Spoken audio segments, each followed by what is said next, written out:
So what is economics, really? It's a word we hear all the time, right? But what if I told you it all boils down to solving one single problem? A problem that every single one of us faces. Let's dive in. Okay, let me ask you this. Have you ever wanted a new phone and a dream vacation and just more free time all at the same time? Of course you have. We all have this endless list of wants, right? It just keeps growing. And, well, there's the catch. Our wants, totally unlimited. But the resources we have to get those things, our money, our time, even our energy, they're not. They're limited. And that fundamental clash, that's the core of everything. It's the whole ballgame. Yep, that clash has a name: scarcity. And honestly, this is the one problem that drives all of economics. That's all economics really is, when you get down to it.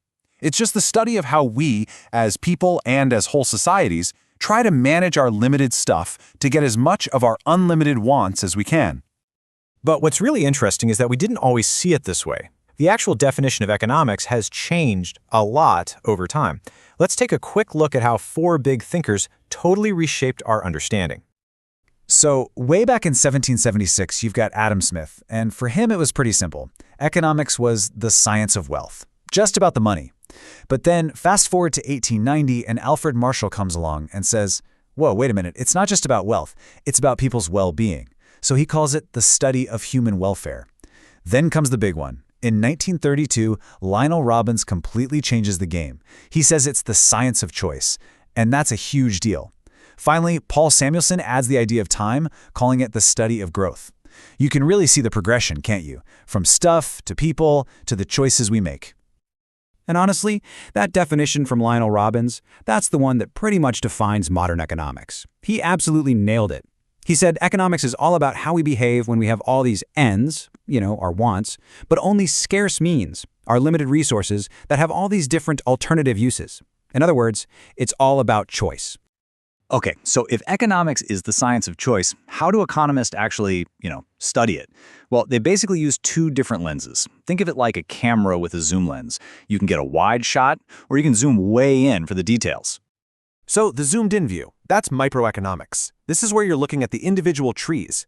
We're talking about the choices of a single person, your family's budget, one company's pricing strategy.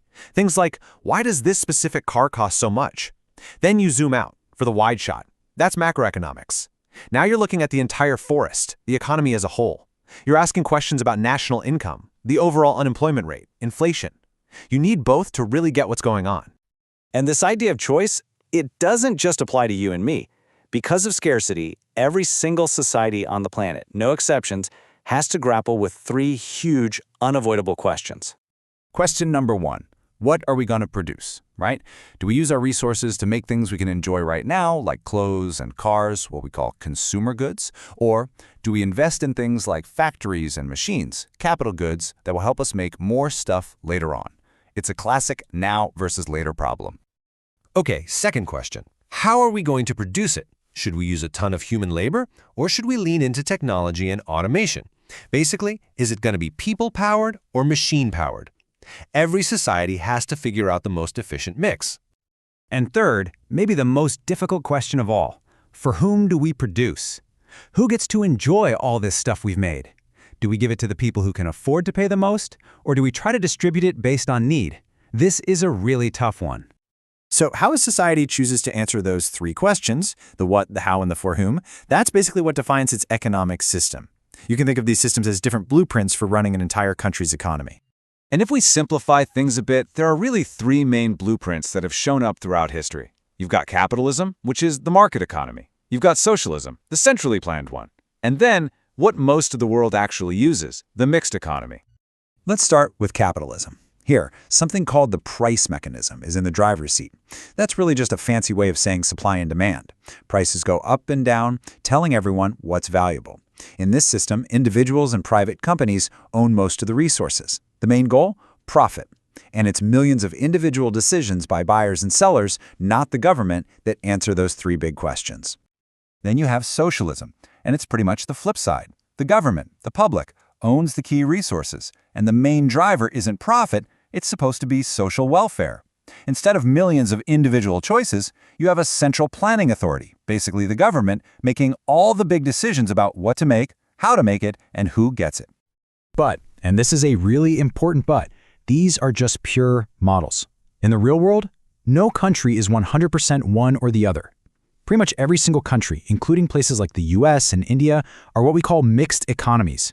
They take bits and pieces from both blueprints. And this makes sense because each of the pure systems has a major trade-off. Capitalism is often super efficient, but it can also create a lot of inequality. Socialism really aims for equality, but that can come at the cost of less individual choice and sometimes weaker motivation. So the mixed economy tries to get the best of both worlds, but it has its own challenges, like dealing with a lot of government red tape. And that brings us right back to where we started. If there's one single thing to remember from all this, it's this. Economics isn't just about money or the stock market. At its absolute core, it is the science of choice. It's the story of how all of us, every single day, figure out how to navigate a world where we can't have everything. So, let's just do a quick recap. The big idea is scarcity. We want everything, but we don't have everything.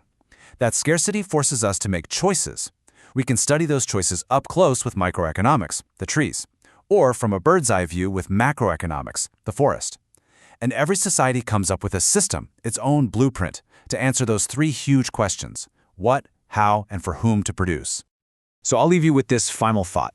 Our world is changing fast, right?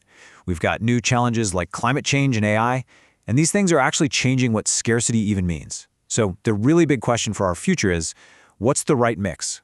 What combination of these blueprints, of market freedom and social planning, is going to be the best for tackling the scarcities of tomorrow?